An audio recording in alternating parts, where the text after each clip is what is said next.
Okay, great. Hello there, Roland. Hey, Jude. How you doing? Very good, thanks. Thanks so much for taking the time to join us. This is a really exciting moment to talk to you as you're the founder of Liminal, which is essentially a community for creatives, innovators, entrepreneurial types. I'm sure you've got a snappier title than that, but that's what it has always meant to me. And it's just been something that I've always been in awe of, is your ability to make networking not feel like a sort of dirty trade that should be sort of, you should be ashamed of. It always felt that you've come to people with a genuine spirit, enthusiasm and passion. And I feel I really want to dispel some of those myths by having a talk to you today, but also get into some of the details and subtleties about what makes really exciting, great connections. Fantastic. Well, it's great to be here, and I'm looking forward to this conversation very much. So let's dive into it. Well, I guess I think one of the things I sort of was wanting to use as a bit of a sort of tagline is you heard it here first as a sort of theme for this discussion. Okay. And I felt that there was something that I remember reading that was a bit of a provocation, was the importance in our social evolutionary cultural development of gossip. Mm-hmm. And I've always thought that gossip, at the first impression, I'm sure the dictionary gives it a sort of rather cynical undertone of sort of backstabbing, and is Mrs. Jones doing something with Mr. Smith that she shouldn't be, all that sort of stuff. But actually, it's obviously served us well in our development of societies and social cohesion. Otherwise, we wouldn't continue to do it. And so I find there's something quite fascinating about the need for us to be plugged in to what's going on around us. So you could see it as Darwinian, but then of course you're operating more at a sort of creative expansion, as well as obviously the business potential. So could I get some of your reflections on why we do what we do as networking animals? Well, it's a fascinating topic, and gossip, as you say, can be quite sort of negative and destructive, sort of bad rumors kind of spreading around the community, what have you. But it is also the way that we learn, and we find out what's going on, and it connects us together in many ways. I remember years ago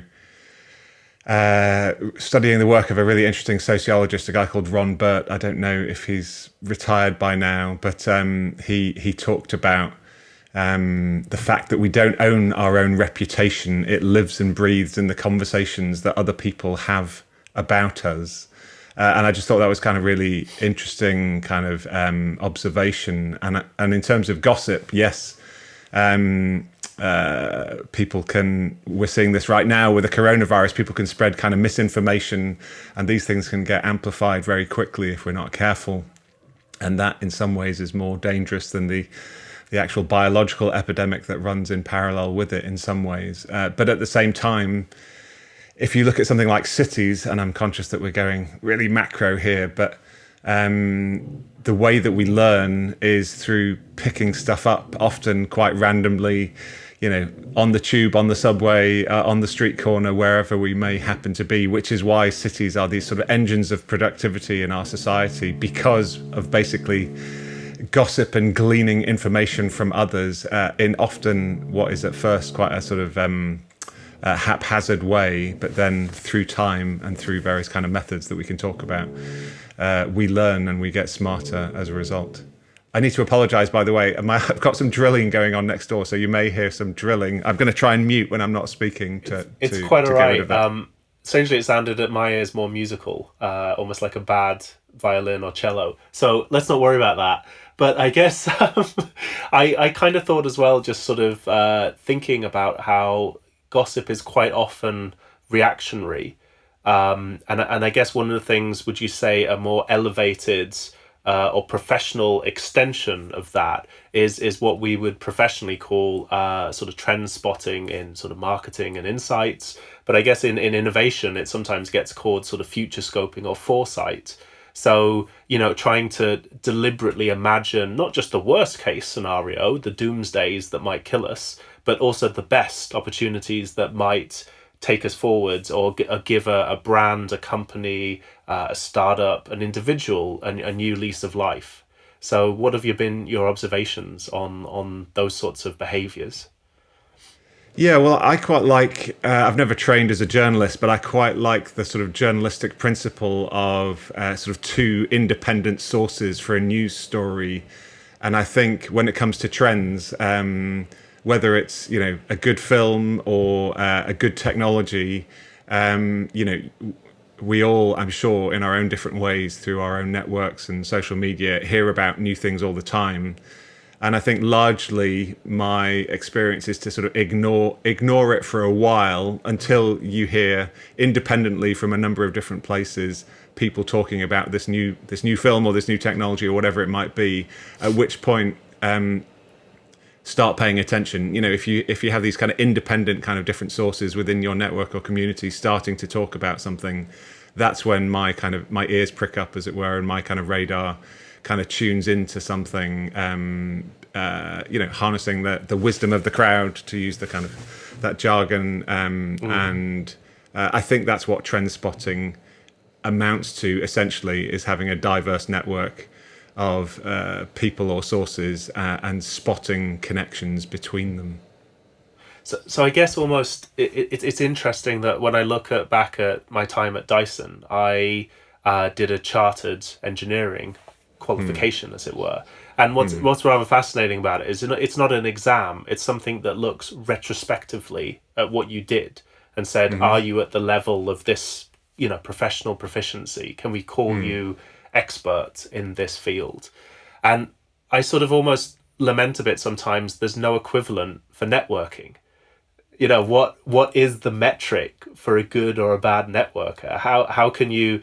LinkedIn doesn't tell you that this person is really effective and not scattershot. Is it about quantity? Is it about quality? What have been your observations to sort of hone the question of what makes a great networker, and arguably what are some of the things to not fool yourself into that, actually quite not particularly helpful traits? Yeah, well, as you said in the introduction, networking has a kind of bad reputation. A lot of people don't like going to networking events, think networking is, code for sort of cheesy sales activity or something which is quite shallow. But actually, I think our network is all we really have in a kind of knowledge-driven economy, is our reputation and our relationships. And so networking is just an extension of that. It is our brand as an individual or as a company, and the relationships that we have, really. So I think at the sort of other extreme, it's very, very deep. A former boss of mine used to jokingly say that networking is only one letter away from not working, which is, strictly speaking, accurate. And he was kind of saying that as a bit of a joke because he knew how important networking was, but also, if you were going to another drinks reception or something, at one level, I actually find some of that stuff quite tedious and I don't really enjoy too much of that stuff. But, at one level, it's kind of doesn't feel like work because you might be having a glass of wine and, nice food or whatever you might be doing of an evening when we're not in lockdown, that is. But I think fundamentally, where networking gets a bad reputation is where someone is just trying to kind of sell you something straight off the bat without really establishing any kind of relationship or understanding of you as a human being or what you care about. So I think the art of good networking, to be at that kind of expert level, as per your question, is just to be interested in other people. You can learn something from anybody. And if you're not, then you're probably not asking the right sorts of questions. So one of my favorite quotes is a woman called Simone Weil said, "Attention is the rarest form of generosity." So I think networking, first and foremost, requires you to be generous. It requires you to listen and learn and, build those relationships. And once you've done that, then further down the line, there may be opportunities to collaborate and, sell something to somebody, and those sorts of transactions may follow in time. But fundamentally, it's about building those relationships, those networks, and the brand that sits around that as well. So I think, when we look at sort of the building of the networks, of course, I completely agree with you that I find it exhausting if I'm going to an event where I think, oh gosh, how am I going to extract value out of this thing? Whereas I find it's helpful nonetheless to have a bit of an agenda. I think walking into a room where you have absolutely no idea what the likelihood of certain people are in, or the themes that are, people are wanting to engage in, is somewhat naive and just it's like rolling the dice.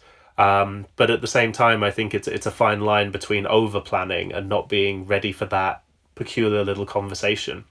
I would say one thing that I've noticed really good networkers do, however, is that they have given you genuine attention, and you can tell because it's been a fun conversation where they're not just waiting to speak and look impressive, but they also suddenly go, you know what, I've got to go get a drink or whatever, but you must speak to so and so because what you said was really interesting, and I know that they would love to hear about it.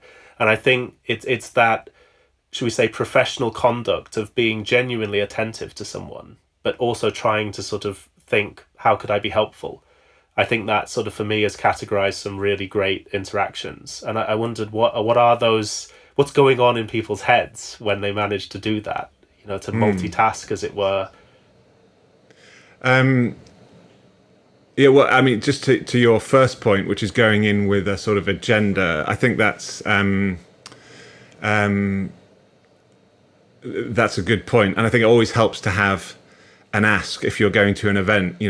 What do you want out of this event? Do you have a question that you need help answering? Do you have a problem that you're grappling with that someone in the room might be able to help? Do you have an opportunity that you can't kind of somehow realize on your own? So if you can articulate that ask in a sentence or two, and share that in a conversation if it feels appropriate, then in a spirit of sort of asking for help, and humility, sort of acknowledging that we don't have all the answers. Other people generally want to help other people. That's a kind of natural human trait, and I think a lot of people think professionalism is somehow pretending we've got it all sussed and we don't need any help because we're so sorted.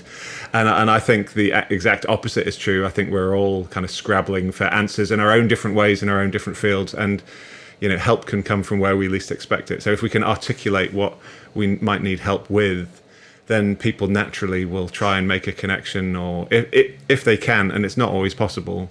On the flip side, I am often one of those people at an event where somebody is saying, I need help with X, or, I'm looking to connect with Y. And I, over the years, for a variety of reasons, which I'm happy to talk about, have built a very diverse network. And so I'm usually reasonably confident that within 2 degrees of separation, I might know somebody who might be able to help. So either, in the room or through an email or connection afterwards, I can connect people and be helpful in that way. So that's often the value that I'm hopefully providing to people, is through making those connections. And I think, again, it comes back just to listening. Most people don't really listen. They're waiting for their turn to speak or sound impressive or give their elevator pitch or whatever it might be. And if you can resist that and really pay attention, I think that's really important. Another thing, sorry, I'm just on a bit of a roll now, but no, please. I really hate that kind of question at networking kind of events. So what do you do? Which is almost the most common question that anyone asks. And I try really, really hard at events to not ask that question for as long as possible. In fact, I try not to ask that question at all. And maybe it's simply, how was your day today? What happened today? Or, in Britain, we talk about the weather, or, there are stock conversations that you might start with, but try and find things beyond just the work context to start to build that relationship, even in just a small way, before you maybe dive into the more substantive matter of, why you might be in an event. Anyway, so lots of reflections there. I could go deeper into any of those if that's of interest. I think maybe also what I'm hoping to do in this conversation is play a little bit country dumb as well, because I think some of the things you've mentioned, the one about not necessarily just asking what do you do, maybe to one of my sort of hypotheses, if you like, of why that always seems to put the brakes on to a good discussion, is that, and I'm saying this because some of this may be targeted at people who are not confident networkers. So they might be thinking, but surely I should ask someone what they do. It seems rational. But maybe you're talking to someone who's going through a tough time at their job. And actually, we always assume that people, their jobs are an extension of who they are, where they've come from, and what they want to be. And actually, that's not always the case. Some people have a job because it's a financial mechanism to provide for their family. So I think by asking that question, you're immediately constraining them to talk about work. And quite often, if you want to get someone to talk about something, it's about saying, what are you passionate about? So reframing things to say, what's been really exciting for you last week? Or saying, have you read anything that's really blown your mind in the last month or two? I find those sorts of questions always elicit much more energy and animation in the person than if you say, what do you do? Where also I think to give an extra layer of insight, I think sometimes people are often shifting, in their careers. So maybe they think, well, actually, I can't even talk to you about this because you're a stranger. But actually, it's a really emotionally complex space. It feels the equivalent of saying, so how was your breakup with your ex? To some people, they're like, okay, this is not good. Whereas if you said, what was one of the happiest moments that you've been through with friends and family, that's a good place to put people in. So, sorry, I've lost your sound. Oh, sorry, that's because I muted. I think, so what do you do elicits a response in most people, not everybody. It's basically a mini job interview. You basically have to justify your existence and sound impressive, on the spot. And so people go into kind of performative mode. Most people go into that performative mode, which is, mostly unhelpful. So yeah, those sorts of questions that you asked, what's the most interesting book you've read in the last, 3 months? Or, what's the most exciting thing that's happened to you this week? Or if you're in an event where there's been some speakers, which speaker, stood out for you, as most interesting, might be a fairly safe place to start. And then you can kind of go deeper. I used to be a scientist a long time ago, and then I decided I didn't want to do that. And so my first job out of science was working in publishing as a commissioning editor, which sounded like a good job title, but I didn't really know what it was, in scientific publishing. So it's still kind of connected. And I was basically having to persuade people that were very busy and to give up a lot of time and effort to write a book, which would probably pay them very little money in the short term, because it wasn't kind of mainstream publishing. And that's a bit of a tough sell. And so I kind of realized over the 2 years that I did that, where I had lots of coffees and lunches and meetings with people, the way to be successful, and that was essentially a sales role, even though it wasn't called a business development role, but that's essentially what I realized it was after a little while. And the way I persuaded people to write a book was never talking about their main subject of expertise. It was finding, what they were passionate about, to your point. And sometimes it was their family, sometimes it was a great holiday that they'd had, sometimes it was a hobby. It was kind of... And for everyone, that's a different thing. And sometimes you discover that quite quickly because people are very open. Other times it can take, weeks and months to sort of get to know people at that level. And once you've developed that kind of quality of relationship and you understand what drives people and what they're passionate about, at that point, or maybe shortly thereafter, you can say, hey, do you want to spend the next 18 months of your life writing a book? And they're much more likely to be receptive to that ask at that point, rather than if you just come out straight away and sort of put them on the spot with a question like that. Yeah. I guess one of the things it feels like you're sort of, to me, it triggers a sense that there's almost should we say, the level one networking, which is going in with an ask and thinking, yes, I got the ask. But I feel that actually sometimes the second level, and I don't know what the next levels above that are, but I feel like one maturing step I've had is finding people who I can sense like share a similar sort of, should we say, virtues and values, but have a radically different opinion or approach to me. And so I use it to sort of deliberately disrupt my sort of conventional way of thinking or doing something. And I try and find the common ground where we can both learn from each other. And the reason I'm sort of fumbling for words is it feels like I'm just learning this now. But I wondered where, you know, when you look at sort of all the sort of, you know, the Greek sort of philosophers of the day, you had people sitting around, Socrates and all these sorts of people who would really try and spar and twist and turn the conversation to get people to go way beyond their comfort zone. And I guess to maybe sharpen the question, have we lost track of that discourse and that friction in our sort of need to feel comfortable and be kind to each other? Yes, I think we absolutely have. I think the art of conversation and paying attention to each other, you know, we're all, myself included, so distracted these days by so many different things. It's actually really hard just to give other people our attention.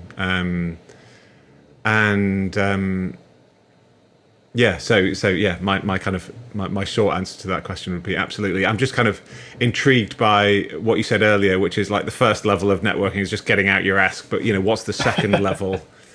I haven't thought about that before, but I'm just thinking on my feet, and maybe you can help me with this as well.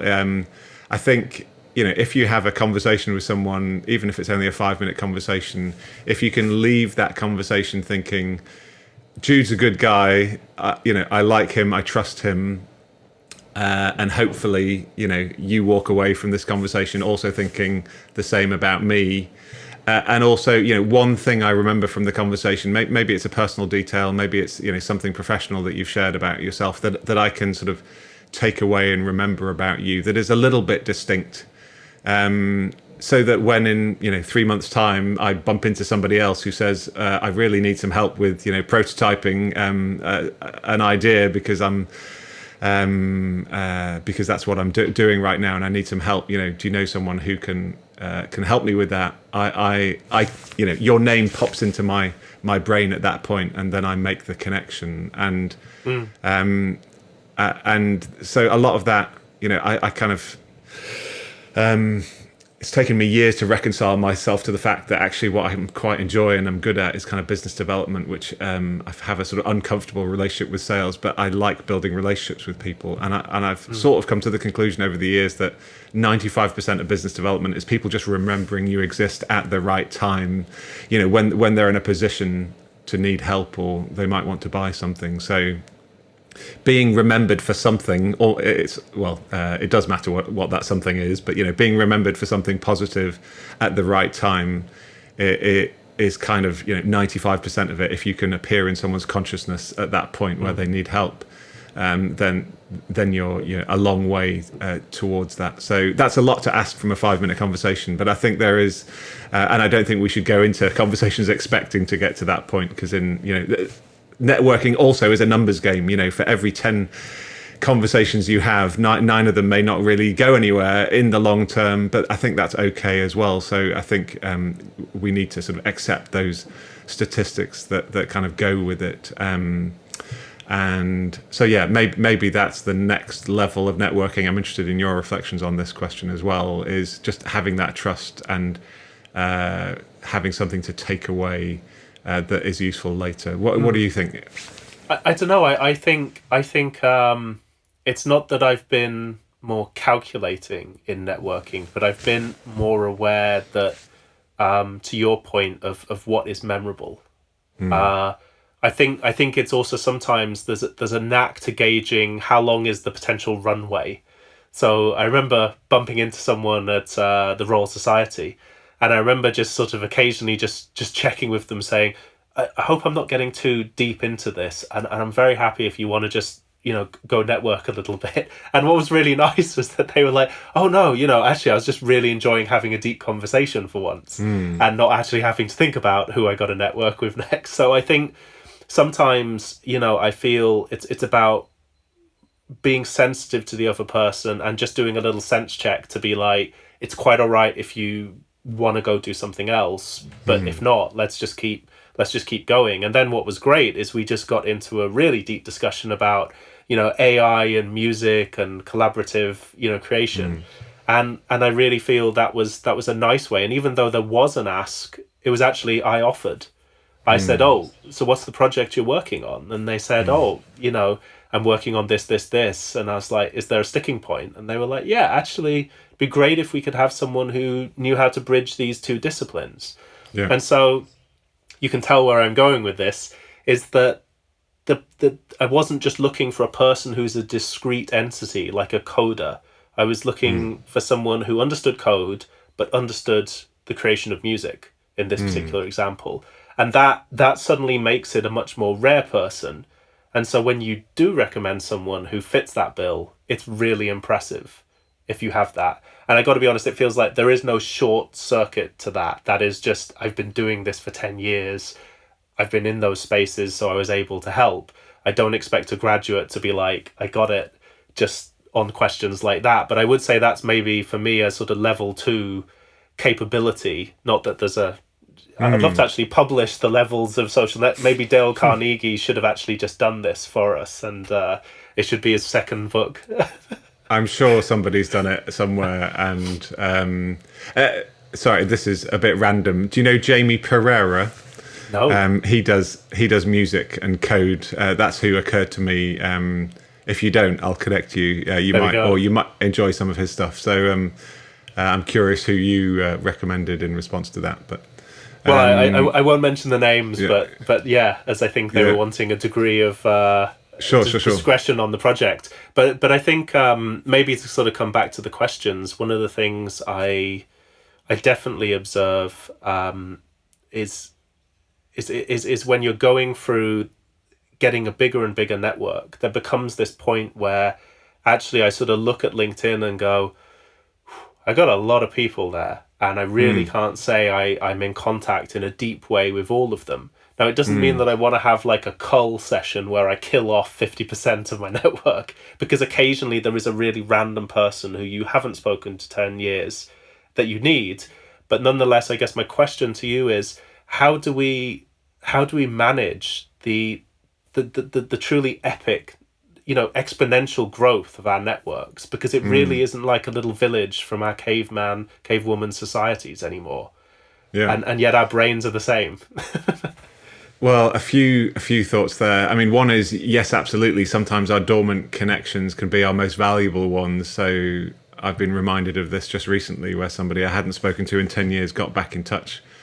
We were connected on LinkedIn, so we were connected through social media, and I guess we'd vaguely kept it up with each other's news, but we hadn't literally spoken in 10 years. But then that sort of resurrected in a way that I think was valuable for both of us. So I think those sorts of, often we invest a lot of time in the relationships that are most important to us, right now, whether we're in a job or a particular kind of sector. We want to invest in networking within that organization or that sector, and that makes sense. But often the really important relationships may be the far-flung ones that you've completely forgotten about in some cases. So definitely kind of relate to that. I think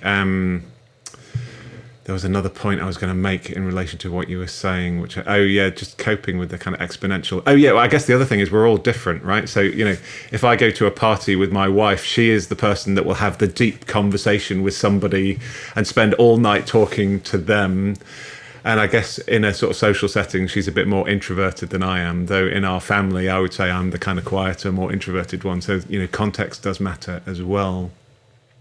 And I'm the sort of person, whether it's in a kind of social setting or a kind of professional event, I'm kind of flitting around, probably talking to possibly dozens of people over the course of the evening, and also trying to make connections, saying, oh, you need to talk to this and this person. And I think the world would be very boring if everyone was like me, or everyone was like my wife. My former business partner was also a bit like my wife. He would have these deep, intense conversations with people, but probably only one or two over the course of an event, whereas I'd be flitting around. So I certainly don't advocate in any shape or form that everyone should be sort of deeply shallow in that way that I am a little bit. I get a real kick out of making those connections, and that's something I think I've become better at, and I'm now good at, possibly expert at. I'm not sure, that's for others to say, but but yeah, sometimes people need to go deep, and that's absolutely fine too. We need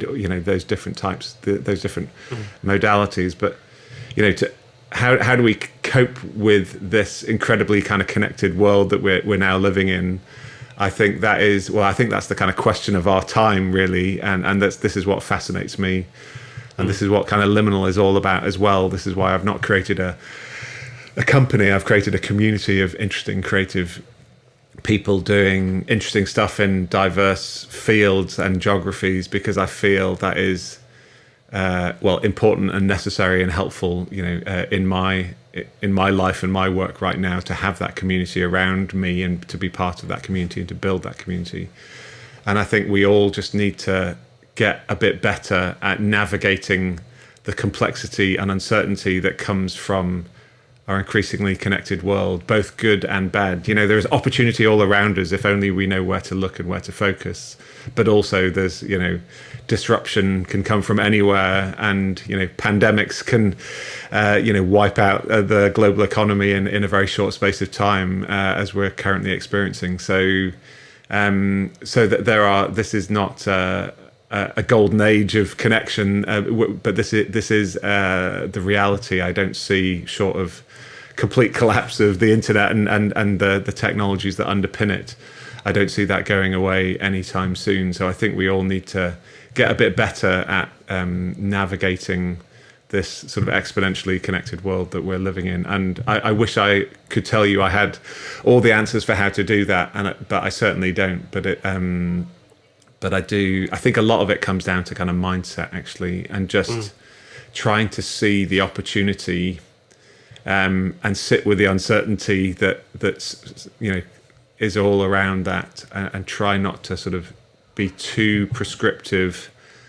or too salesy, to our earlier conversation, because that I don't think is the way things are working right now. But anyway, I don't know, what's your experience? You're obviously kind of circulating and moving in different fields than I am, but you must have a view on this as well.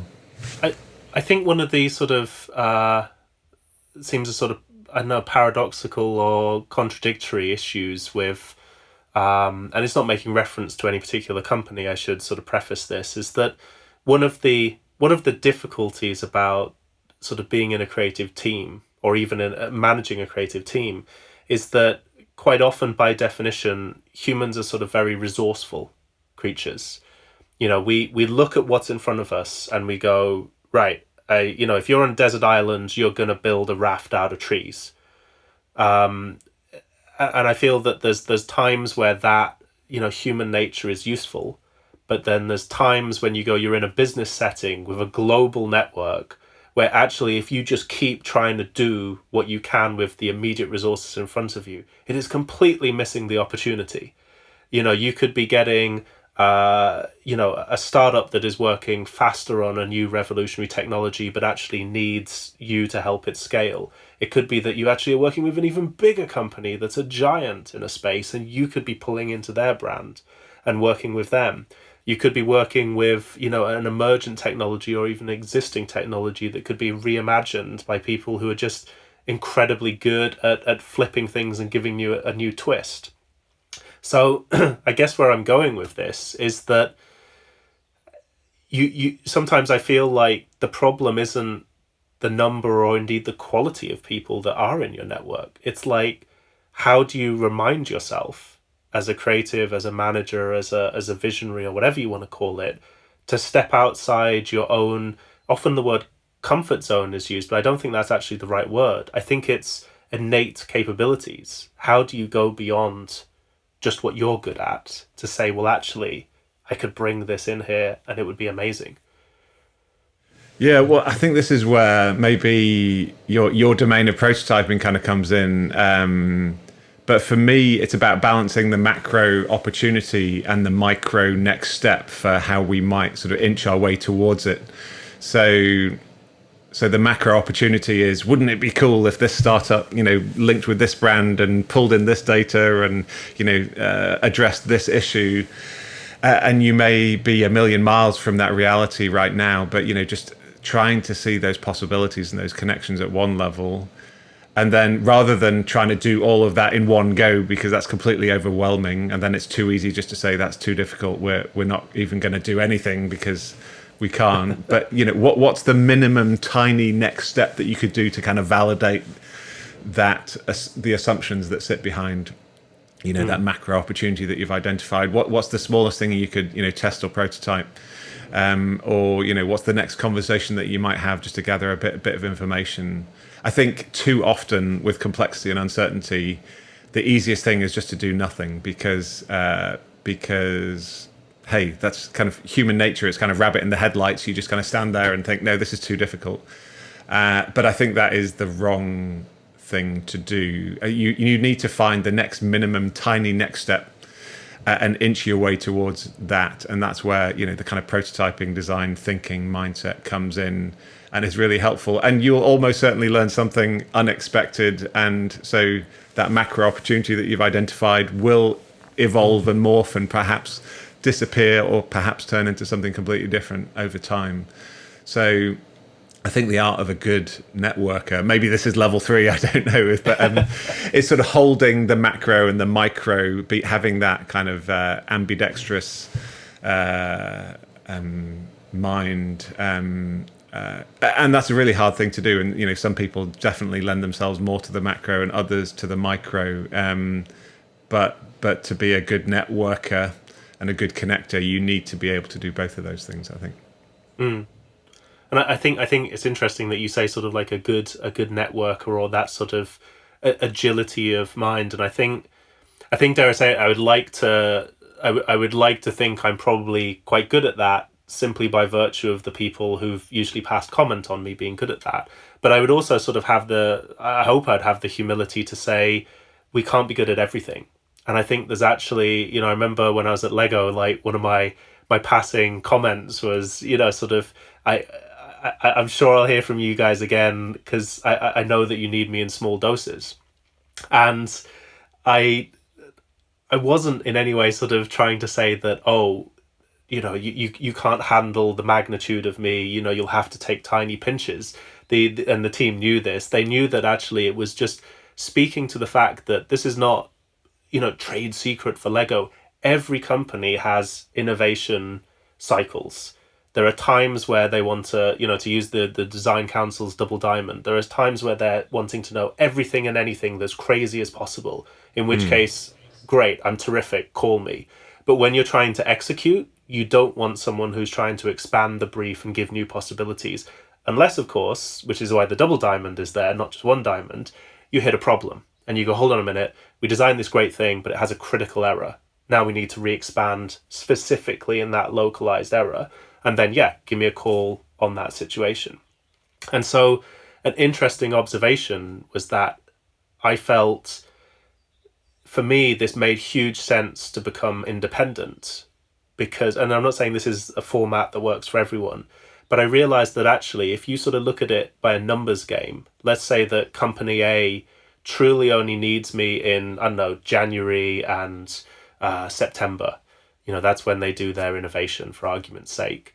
Then I kind of go, right, let's put that in my diary. I'll be sure to be giving them a call a month before to check how things going, take the temperature, etc.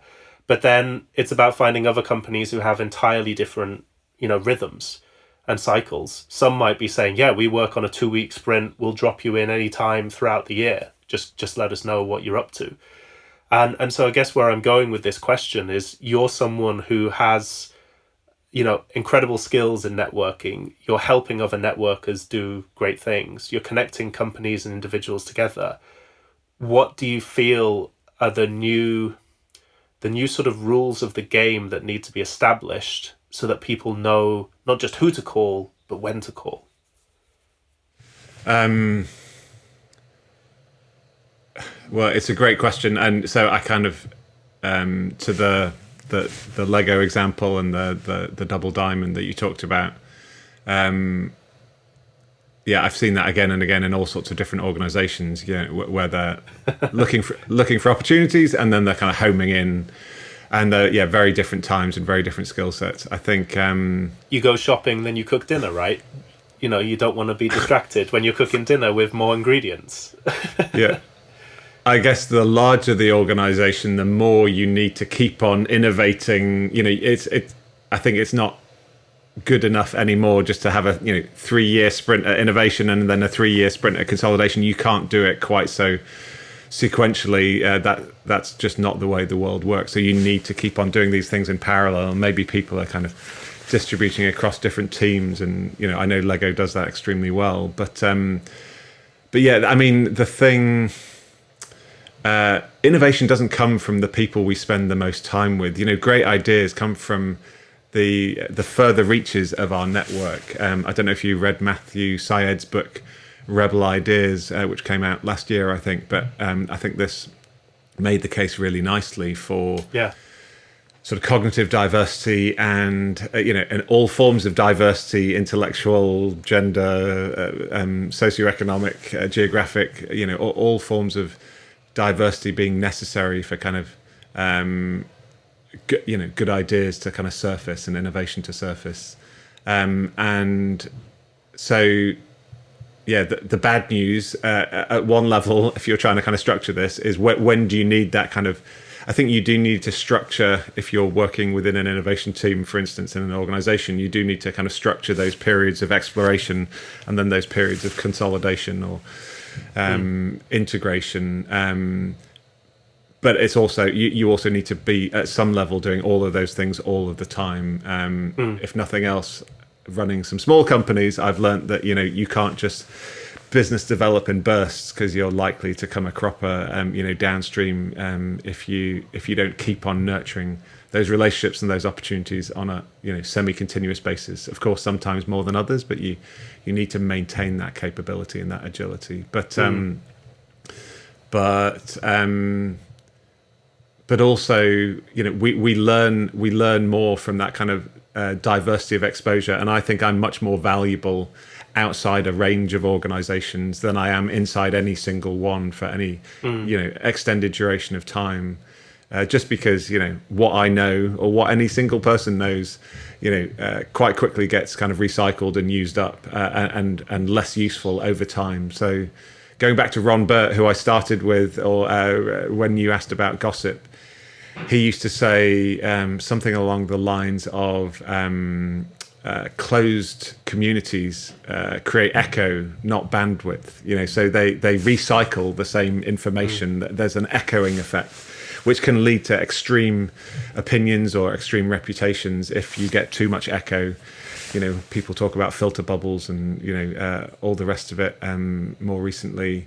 And what you really want is kind of bandwidth. You want exposure to lots of people, lots of ideas, and then you want a way to kind of synthesize that. But yeah, how we as individuals kind of play a role in that. We all have a different role to play. I think this highly interconnected world, to one of your other points, we our superpower as a species is large scale cooperation at scale, and we're really going to have to kind of up our game at that kind of large scale cooperation if we're going to navigate our way around the current crisis or the future crises and the future opportunities as well that kind of present themselves. So this ability to connect, to network, to collaborate, to cooperate is, I think, really,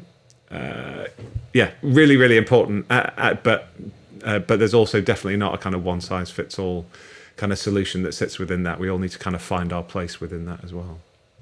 Yeah, and I mean, of course, I caveat the comment about saying as if things are in cycle. I mean, they're not animals in heat. They don't just have this rhythm which is like biologically determined.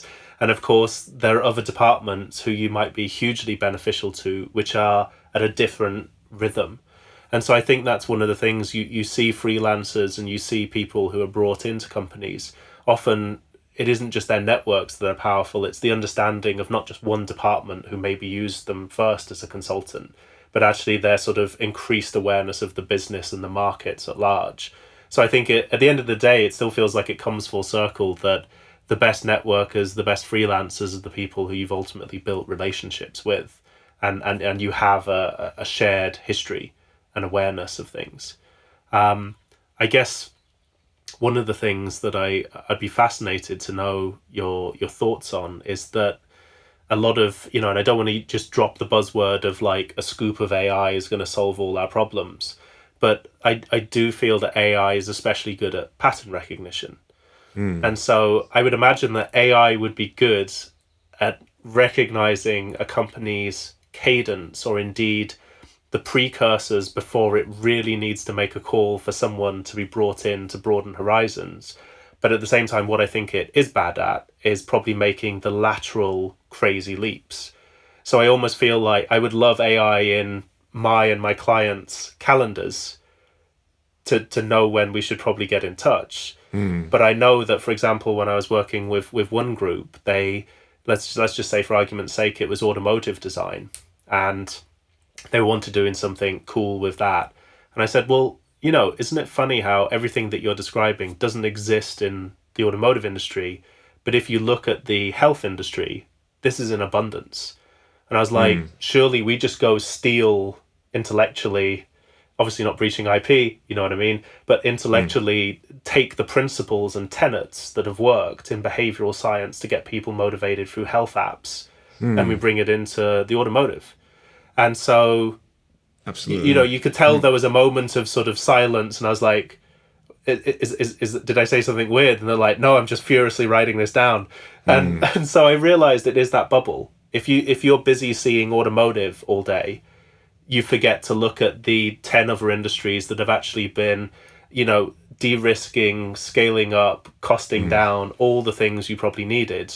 You just hadn't thought about that lateral leap. So what were your reflections on those things?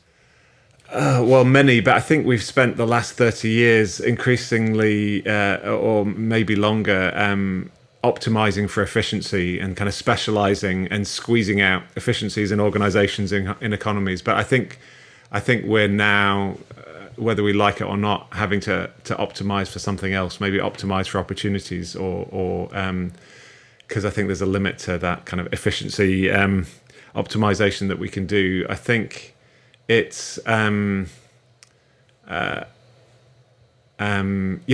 humans are generally good at what computers are bad at, and computers are good at what humans are good at, I've said that wrong, haven't I? humans are generally good at what computers are bad at, and computers are good at what humans are bad at. So computers can do the pattern recognition and sorting through lots of data, but as you say, humans can do that kind of lateral leaps, which at the moment at least, artificial intelligence, machine learning finds that extremely difficult to do. Which is why this kind of concept of collective intelligence is one that kind of fascinates me, because it basically kind of means combining human intelligence and machine intelligence. And I think, at least for the foreseeable future, this may change in the longer term. I think the most interesting kind of problems and challenges to address are global in scale. Look at the current pandemic or climate change or whatever it might be, and they require the cooperation and collaboration of machines and humans at scale as well. And that's my understanding of what collective intelligence is, and humans and machines kind of co-evolving together to address some of these challenges. I love the analogy of the dragonfly apparently has 30,000 lenses in its eye, and it sort of combines all of the different images into one incredible kind of motion detecting machine with phenomenal ability to kind of kill predators, etc., or avoid predators. And I think that's a nice analogy for what kind of collective intelligence is all about. You harness that wisdom of the crowd, 30,000 or whatever the number are, kind of people and maybe machines as well, coming together to address an issue. And yeah, absolutely, the example that you just gave, where you were sitting in a meeting, automotive, and thinking about kind of healthcare, what have you. I often say, and I wish I had a sort of more reliable source for this, what I'm about to say, but I think kind of 99.9% of any problem that anyone can articulate has already been solved by somebody else somewhere else. And so the art of innovation, and I don't think that's always been true, or maybe it always has been true, but it's just been too impossible to kind of make the necessary connections accordingly. But increasingly, I think the art of innovation in the 21st century, where we're so connected, as we talked about, is to be detectives and to make those connections. It's not to create and invent brand new stuff. There are occasions when we need to do that, absolutely. But yeah, the art of being a good innovator, a good connector, a good networker, to the theme of this discussion, is to be a great detective, to be a great listener, and then to be a great detective, and to kind of find those connections, find those solutions wherever they may be. And that is increasingly, possible and necessary in this kind of connected world that we live in. So I got to say, I don't know whether it's intentional, but that was a really wonderful summary, and I think a great closure to our discussion. And I guess it's one of those things where I know one of the perils of these conversations is we often hang up and then go away thinking, I wish I'd said that. But I think technology also affords us the ability to add any links in the comments. So I think if anyone had got to the end of this discussion and thought, what are some other places I could go next, I'm sure we'll take 5 minutes to recommend any other books. Of course, Liminal we'll put a link out to, and any other things that you think would help people on a journey of not just self-discovery, but also empathy for the collective and how to work better and more sympathetically with organizations of any scale. I can't help but think that would be a wonderful resource. So thank you so much for your time. No problem. I really enjoyed it. Thank you, Jude. All right, then. Take care. Take care. Thanks a lot. Take care. See you now. Bye. Bye.